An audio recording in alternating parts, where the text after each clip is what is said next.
Welcome to exclusive Odisha. Like and subscribe for more videos. স্বাধীনতা পরে প্রথম ঘটনা ইতিহাসরে প্রথম থর মহামারী কোভিড কুহতু বা ডিমনিটাইজেসন ইয়ে সমস্ত কথাকু বলিগলা বর্তমানর পেট্ରୋଲର ତାତି ବର୍ତ୍ତମାନ ପୁରା ଦେଶରେ ଯେଉଁଭଳି ପରିସ୍ଥିତି ଦେଖାଯାଇଛି ଇଏ ବାସ୍ତବରେ ଗୋଟେ କୁହାଯିବ ଦୁଃଖଦମୟ ପରିସ୍ଥିତି ଏବଂ ୟାକୁ କୌଣସି ଭାଷାରେ ବି ରାଜନୈତିକ କଥା ଛାଡ଼ନ୍ତୁ ସର୍ବସାଧାରଣରେ ୟାକୁ ନିନ୍ଦା କରାଯାଇପାରେ। କାରଣ ଯଦି ଦେଖିବେ ପେଟ୍ରୋଲର ସ୍ଥିତି ନେଇ ଯେଉଁଭଳି ଭାବରେ ପୁରା ଗୋଟେ ହାହାକାର ମଚେଇଛି ସାରା ଦେଶରେ ଏବଂ ଆମ ରାଜ୍ୟ ଓଡ଼ିଶାରେ ଏ କଥା ଆପଣ ଏହାର ଚିତ୍ର ବା ଭିଜୁଆଲ୍ସ ସୋସିଆଲ ମିଡ଼ିଆ କୁହନ୍ତୁ मेनस्ट्रीम मीडिया कहतु एवं छापा गणमाध्यम कहतु ये समस्तरे एवं एपरिक जब देखिए समस्ते व्यक्तिगत स्तर में से निज निज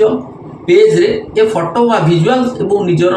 मतामत को से पोस्ट कर घटना आपण केबे भी देखी मैंने कोविड महामारी समय सारा देश विश्व जो भली गोटे संकट परिस्थिति गति करुला से समय लोक मैंने एत असुविधा सत्वे विपद सत्वे लोकंकर मृत्यु सत्वे लोक से भली स्थिति रे सम्मुखीन हो सामना करी आसी निजे बर्तमान समाजर मुख्य स्रोत सामिल होते निजर अंटा सड़की ठिया होते किंतु बर्तमान जो गोटे दिन जो पेट्रोल स्थिति जहाँ कला समस्ते जो भली प्रकार बर्तमान गोटे प्रकार मानसिक स्तर रे गोटे भांगी पड़ती समस्ते छोट ठारू बड़ समस्ते बर्तमान पूरा गोटे प्रकार मानसिक भारसाम्य हराई केवल जो पेट्रोल नहीं ये बर्तमान जब देखिए आपड़ शुणी पेट्रोल टांकी 24 आवर्स खोला रही समझ किंतु गत काली ठारू सकाळू आज पर्यंत 24 आवर्स लोक लंबा धाड़ी रे रही तेल पकाइबा घटना यहाँ निश्चित भाव में ये कथा इतिहास साक्षी रखिबो। कारण जब देखिए वर्तमान ये जो तेलर अभावी जो परिस्थिति सृष्टि होती प्रधानमंत्री जो कथा कहते पर अचानक ये स्थिति होगा जहाँ बुझा पड़ी ये केउठी ना केउठी गोटे योजनाबद्ध व प्रायोजित। कारण आप देखिए सबुठ गोटे मजादार घटना होची जिते ठीक जिते कौन प्रकार संकटमय बा खाद्य संकट कहतु अत्यावश्यक सामग्री संकट देखादेव से खाद्य जोगाण मंत्री कहतु राजस्व मंत्री कहतु अचानक भाव में आसवे गणमाध्यम विवृत्ति प्रदान करदे आमर आवश्यक परिमाणर पदार्थ पर्याप्त परिमाण मौजूद अच्छी और ठीक तार देखिए घंटे 2 घंटा पर पूरा कला बजारटी आरंभ हो ये गोटे कथा बुझा पड़ूनी ये जो से जो वक्तव्य रखती कला बजारी को आरंभ करने प्रोत्साहन देवाई उत्साहित करने गोटे बार्ता देवाई ना वास्तव में लोक सचेतन करने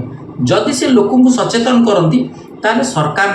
विभिन्न एजेन्सी रही कला बजारी किभली रोकी हम कला बजारी को बंद करने सरकार पक्ष पर्याप्त परिमाण डिस्ट्रिक्ट एडमिनिस्ट्रेशन कहतु ब्लॉक एडमिनिस्ट्रेशन कहतु स्टेट एडमिनिस्ट्रेशन कहतु बीडीओ टू धरी कलेक्टर टू आरंभ कर चीफ सेक्रेटरी डेवलपमेंट कमिशनर समस्त अच्छा किंतु से पारना सेटा योग्य अयोग्यता ना माने पारदर्शितार अभाव से तो भिन्न कथा किंतु पर्टिकुलर जो देखिए पेट्रोल प्रसंग में आप देखिए जो रोम जलुची से न्यूरो बर्तमान से बंशी वादन करुँच घटना देखिए बर्तमान ये कथा कही ये वार्ता दे ये परिस्थिति समय बर्तमान प्रधानमंत्री देश छाड़ी से बर्तमान विदेश में कथा होती रूस तेल दवापे प्रस्तुत अच्छी किंतु भारत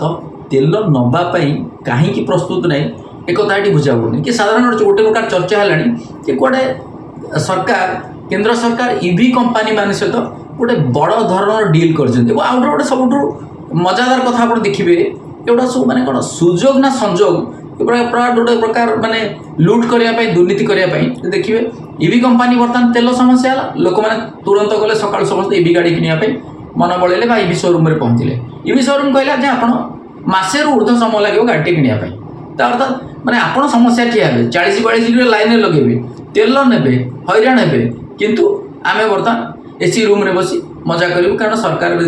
कौटी महाराष्ट्र मंत्री मोटरसाइकेल गले मोहन माझी कारकेट कमेदे मोदी कारकेट कमेदे तो मु कह कथा ये जो परिस्थिति आपण कौन सब परिस्थिति महाराष्ट्र मुख्यमंत्री सब कौन प्रत्येक दिन मोटरसाइकेल जी जब प्रत्येक दिन जाऊँ मुख्यमंत्री मत निश्चित भाव में ये गोटे से रेकर्ड सृष्टि करेंगे तेणु ये सब जिन गोटे लोक मानू କେତେ ଦିନ ଧରି କେତେ ସମୟ ଧରି ତିନି ଥର ଲୋକମାନେ ଆପଣଙ୍କୁ ସରକାର ସୁଯୋଗ ଦେଲେ ଆପଣଙ୍କୁ କରିଦେଲେ ହ୍ୟାଟ୍ରିକ୍ କଲେ ଆପଣ ବୋଧେ ଭାରତବର୍ଷରେ ରେକର୍ଡ ସୃଷ୍ଟି କଲେ। ଏଇ ଯେଉଁ ରେକର୍ଡ ସୃଷ୍ଟି କରିବା ନେତୃତ୍ୱ ନେବା ପ୍ରଧାନମନ୍ତ୍ରୀ ହେବା ତା ସହିତ ଇଏ ମଧ୍ୟ ଆପଣ ଏଇ ଯେଉଁଭଳି ପରିସ୍ଥିତି ସୃଷ୍ଟି କରୁଛନ୍ତି ଇଏ ମଧ୍ୟ ଗୋଟେ ରେକର୍ଡ। ତେଣୁ ଅନ୍ତତଃ ପକ୍ଷେ ଜନସାଧାରଣଙ୍କ ସହିତ ଜୀବନ ସହିତ ଜୀବିକା ସହିତ ମନୋଭାବ ସହିତ ଦୟାକରି ରାଜନୀତି କରନ୍ତୁ ନାହିଁ, ଖେଳନ୍ତୁ ନାହିଁ। ଆପଣ ଭୋଟ ସମୟରେ ଭୋଟ ନେବା ପାଇଁ ରାଜ୍ୟ ଦଖଲ କରିବା ପାଇଁ କେନ୍ଦ୍ର ଦଖଲ କରିବା ପାଇଁ ସେ ନିର୍ଦ୍ଦିଷ୍ଟ ସମୟରେ ଯାହା କରୁଛନ୍ତି ସେଥିରେ କିଛି ଜନସାଧାରଣ ପ୍ରଭାବିତ ହେଉଛନ୍ତି ସତ ନିଶ୍ଚିତ, କିନ୍ତୁ ସେଥିରେ ଅନ୍ତତଃ ପକ୍ଷେ ସେମାନେ ସେ ସମୟରେ ତାକୁ ସହ୍ୟ କରୁଛନ୍ତି। କିନ୍ତୁ ପରବର୍ତ୍ତୀ ସମୟରେ ଜନସାଧାରଣ ଏହାକୁ ସହ୍ୟ କରିବା ତାହା ଜନସାଧାରଣଙ୍କୁ ତା ସହ୍ୟ ବାହାରକୁ ପଳାଇଲେଣି। ତେଣୁ ଅନ୍ତତଃ ପକ୍ଷେ ଏସବୁ ନିବୃତ୍ତ ରହିଲେ ଏଇଟା ଭାରତବାସୀଙ୍କ ପାଇଁ, ଓଡ଼ିଶାବାସୀଙ୍କ ପାଇଁ, ଅନ୍ୟ ରାଜ୍ୟବାସୀଙ୍କ ପାଇଁ ନିଶ୍ଚିତ ଭାବରେ ବାସ୍ତବରେ ଏହା ଭଲ ହେବ। ନମସ୍କାର, ଜୟ ଜଗନ୍ନାଥ।